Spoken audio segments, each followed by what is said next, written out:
Hey guys, welcome back to Puff It Louder. So, we're just gonna get right back into see if Willow Nillow ends up going clubbing or whatever. So, yeah.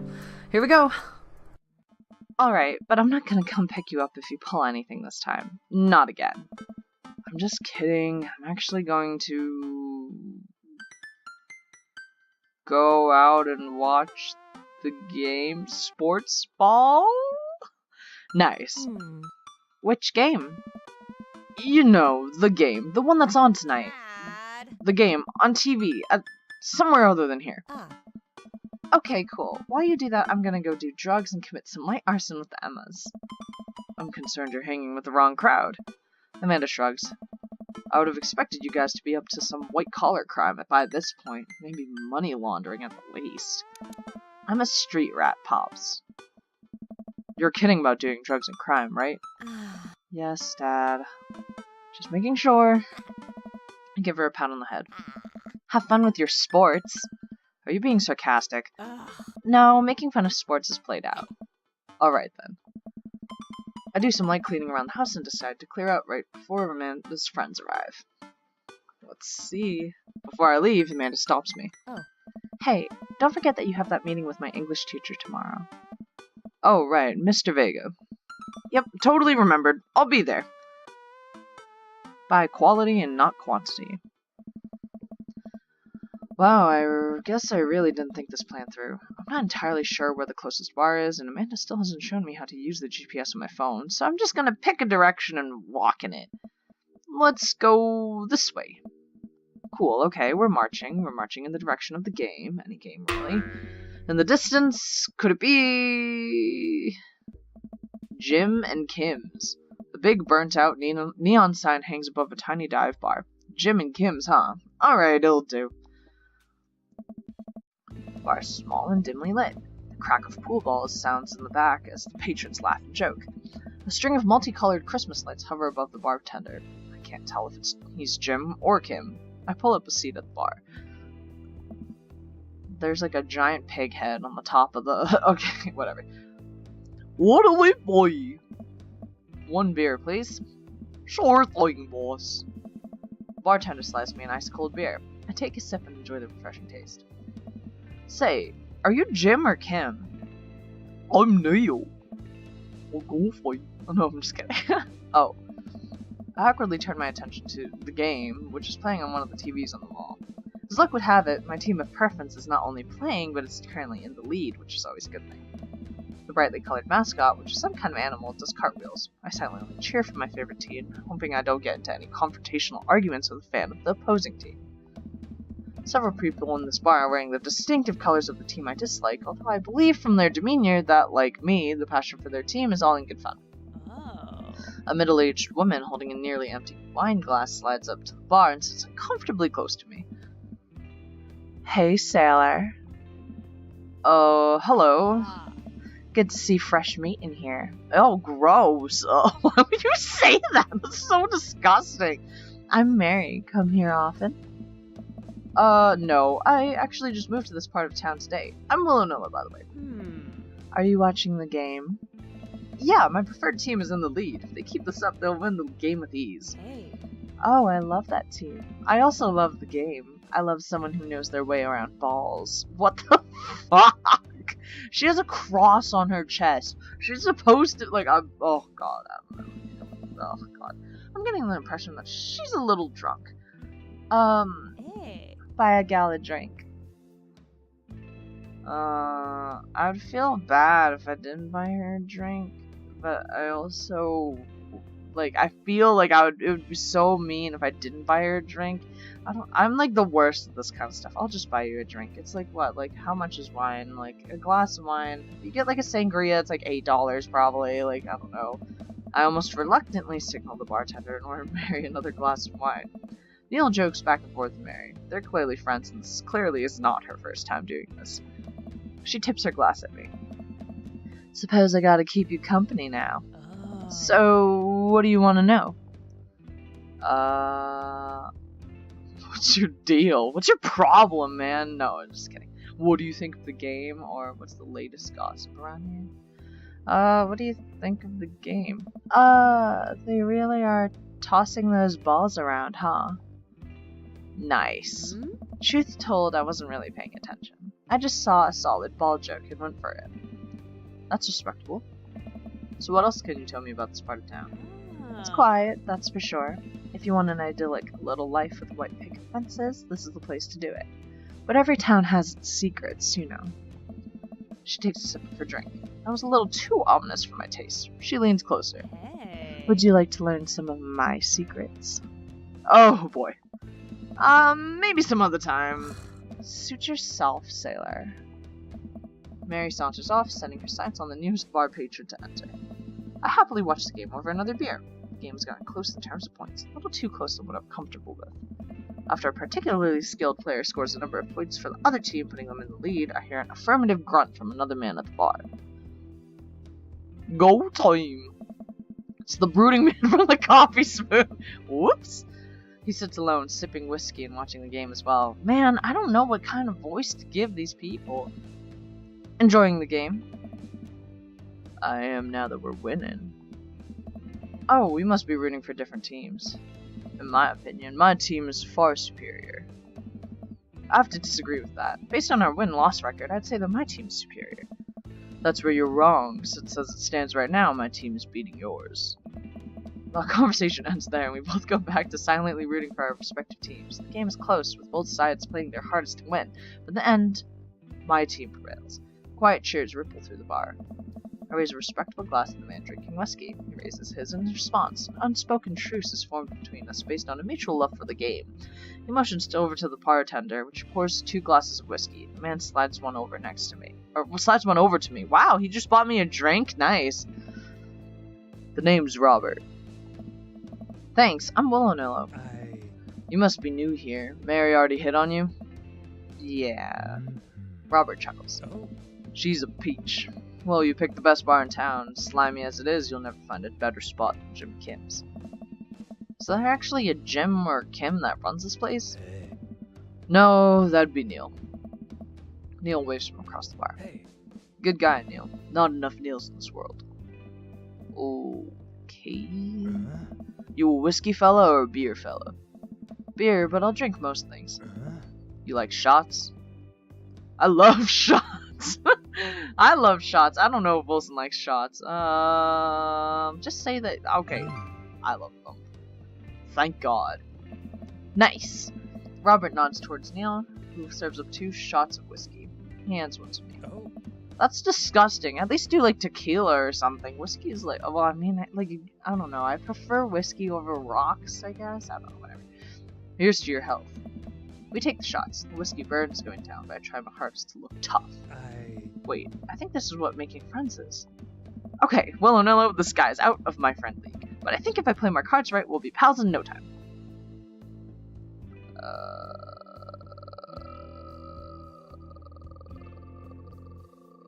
I don't know. This is so hard. I don't want to be like, like... I didn't even notice his hand had a tattoo. I do like the hand tattoos. I like your tattoo. What does it mean? Oh, whoops. It's a reminder. I wait for him to elaborate, but it seems like he's done talking. Yikes. Man, this guy's mysterious and cool. Way cooler than I am, at the least. Robert signals to the bartender for another round. What are you doing here tonight? My daughter kicked me out of the house, running from my problems, trying to make friends. Say running from my problems. That's mysterious. The usual. I like your style. Okay, I hope that made up for the hand tattoo thing. Whoops. He gets up. Oh. Be right back. Gotta powder my nose. I've seen Robert. Let's talk, Dave. He must like you. I guess so. I gotta admit that Robert has a gruff charm to him. If a guy like that thinks I'm cool, then I really must be. Robert comes back from the bathroom and grabs his leather jacket. Yeah, how does leather jacket? Oh, whatever. I'm gonna go home. You heading my way?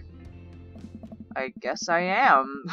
Robert and I leave the bar and find ourselves walking in the same direction. I live in this cul-de-sac down the way. Does everybody live there? Me too. We just finished unpacking today. Great place to be. Good neighbors. Well, some of them. Who's that? We get to Robert's house, which is just a few houses away from mine. We stop and he turns to me. Oh. I don't kiss and tell, Willow. Hmm. So are we doing this or what? What are you talking about? What? Hey. You know, do you want to come inside or not? What? Oh god. Oh, whoa. A wave of realization rushes over me. I blush.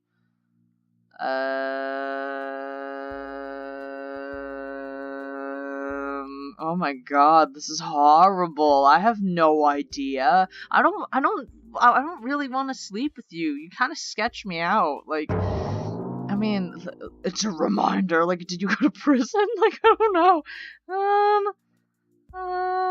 I mean, can I, like, go in and then not do anything? Like, I guess we'll go in and then lay it on smooth. Okay. Well, I don't see why not. That sounded smoother in my head. Let's do it. Oh god, I don't want to go. Wait, no, I don't want this anymore. I follow him up to this door. He fumbles with his keys for a second and then unlocks the door, leaving me inside. The moment the door closes behind us, he pushes me up against the wall and kisses me, grabbing my hips. Come on! What the hell is happening? Robert takes my hand and leads me upstairs into what I assume is his bedroom, but it's so dark that I can't see anything but Robert's intense expression. It sounds scary. He kisses me again and I can hear him shucking off his jacket. I clumsily take off mine too. His hands roam down my chest and suddenly he's tugging at my belt. I don't normally do this. Do you want to stop? Yes. Actually, I should probably get going. Robert steps back.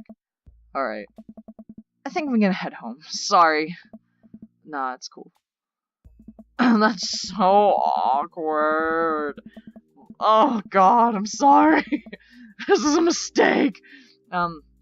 Whatever. I head home, my head still spinning with anxiety of turning Robert down.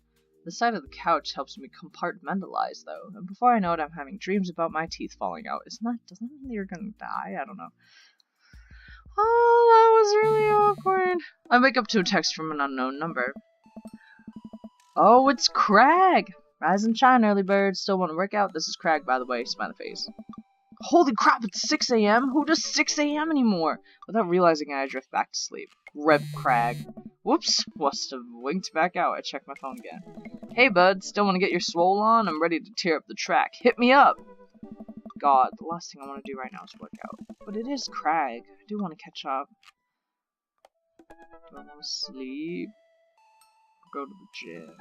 God damn it. I want to sleep, though. Like, I shoot a quick text to Craig to apologize for bailing and immediately fall back asleep. Rip.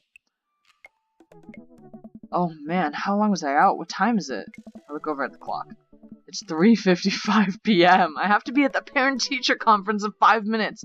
I jump out of bed, throw on the nearest clothes, and run out the door. I arrive at Amanda's school. I forgot that this was going to happen. Whoops. And check in at the front desk. They give me a bright orange visitor sticker and send me on my way. I'm barely awake and feeling pretty haggard, but hopefully no one will notice. I check my watch and I'm relieved to find that I'm only 2 minutes late. Wait, was it room 103 or 108? I spot a youth standing at his locker and approach him to help. Excuse me, do you know where Mr. Vega's classroom is? Oh, Lord. The youth turns around, looks me up and down with heavily lined eyes. Come on, kid. I'm late for a meeting. Mr. who? Mr. Vega. I don't know. Have you tried the exit? Okay, wise guy. Are you gonna help me or not? Fine. Up those stairs and to the left. Can't miss him. I head up the stairs and walk around, unable to find Mr. Vega's class anywhere. After a couple minutes of searching, I head back downstairs. That punk youth sent me on a wild goose chase. I get back to where that low-rent Gerard Way is standing, fully ready to give him a piece of my mind, but suddenly a head pops out of the classroom next to his locker. Oh. Lucian, don't you have third period to get to? Fine, Mr. Vega. Wow. Now I'm officially 10 minutes late. I glare at him as he walks away. We're not cool. You must be Willow. The period's almost over. Would you mind waiting in the back? Ah. Mr. Vega leads me in, and I take a seat in one of the comically small student desks at the back. I might get stuck in this. Alright, where were we? Now, who can tell me about the unreliability of the narrator in J.D. Salinger's Catcher in the Rye? Yes, Colin? Colin stands up and does this thing where he blows into the crook of his elbow to make a fart noise. The whole class erupts into laughter. Oh. Alright, everybody. Very funny, Colin. Please sit down. Now, Holden Caulfield is an unreliable narrator in the sense that the bell for the end of the end of the period rings. All of the students immediately get up and make the break for the door. Huh? Remember to do the reading and answer the response questions on page 194 in your textbook. Nobody's listening. Ah. Or not, I guess. Mr. Vega turns to me and sighs. Middle schoolers, right? Don't you teach high schoolers? Both, you know, budget cuts. Right. Oh. Thanks so much for coming in. No problem, Mr. Vega. Ah. Please, call me Hugo. I don't normally do these impromptu parent-teacher meetings, but as I'm sure you know, Amanda's a very bright student, and I'm concerned about her recent behavior. What's going on? Amanda's never been the most engaged student, but I know she cares. Recently, though, she's been falling behind. She's not completing assignments, and she's doing rather poorly on her tests. I'd normally chalk this up to senioritis, but this is strange. I thought Amanda always shared everything with me. It hasn't even crossed my mind that something might be wrong. I just wanted to ask, is everything okay at home?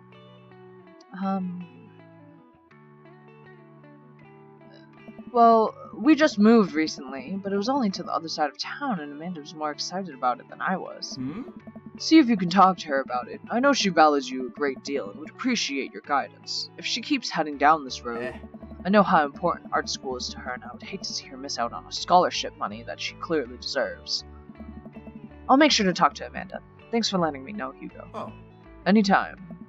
On my way out, I stopped, thinking for a moment. I turned to Hugo. Hey, Hugo? Oh. Yes? They ever catch that rye? Oh. Yes. Aww, that's nice. I leave the classroom and make my way out of the school. I'm still a little bit in shock that Amanda was able to hide this so well from me. She always had been such a force of positivity in my life, especially after we lost her father. Amanda must be done with classes for the day right now. I'm sure she would appreciate a ride home, and maybe I can talk to her about what's going on. I pull up to the carpool, and Amanda hops in the passenger seat. So, did you have fun gossiping about me? Mr. Vega and I actually just gossiped about our celebrity crushes. So you talked about Mario Batali the whole time? It was a very productive meeting. I'm pretty hungry. Can we grab some dinner? Sure thing. Let's go to the mall. Oh, does that sound good to you? Yeah, sure. Why the mall? Jeez, can a dad take his daughter to the mall? Will you buy me things? I will buy you a thing. Singular. Sounds like a deal to me. We drive in silence for a short while. Amanda plays a game on her phone. I should say something. You know, sometimes when a kid gets older, they find that they have to keep things hidden from their parents. And that's okay, because sometimes that's what kids do. And that's okay. But also sometimes it's good to have the parents' perspective, because, you know, maybe the parents have also dealt with similar situations. And maybe they're a little cooler than you give them credit for. Anyway, what I'm trying to say is that it's good to share. Love you. Have you been reading my tweets? You have a Twitter? What? Never mind. Look, sweetie, Mr. Vega said you haven't been participating in class and that you're not turning things in. Oh, I'm fine, Pops. Senioritis and all that. I thought you liked Mr. Vega's class. Oh. It's fine. He's fine. We pull up to a stoplight and I eye Amanda. She's still texting. Just, I want you to know that you can talk to me about anything. Uh-huh. I can tell whatever it is, she doesn't want me knowing about it. That's frustrating. I heard Emma R's going to that fancy art school in California, and that's exciting. Yep. Are you bummed that you guys aren't going to the same school? Yep. Amanda keeps texting. She stifles a laugh. What's so funny? I don't think you'd get it. Okay. Who you texting? And we'll find out who she's texting on the next episode. I hate to do this. I hate leaving cliffhangers. But this is making me a little nervous. I don't know if she's like hiding stuff on purpose or what. So, whatever. I'll see you guys later. Bye.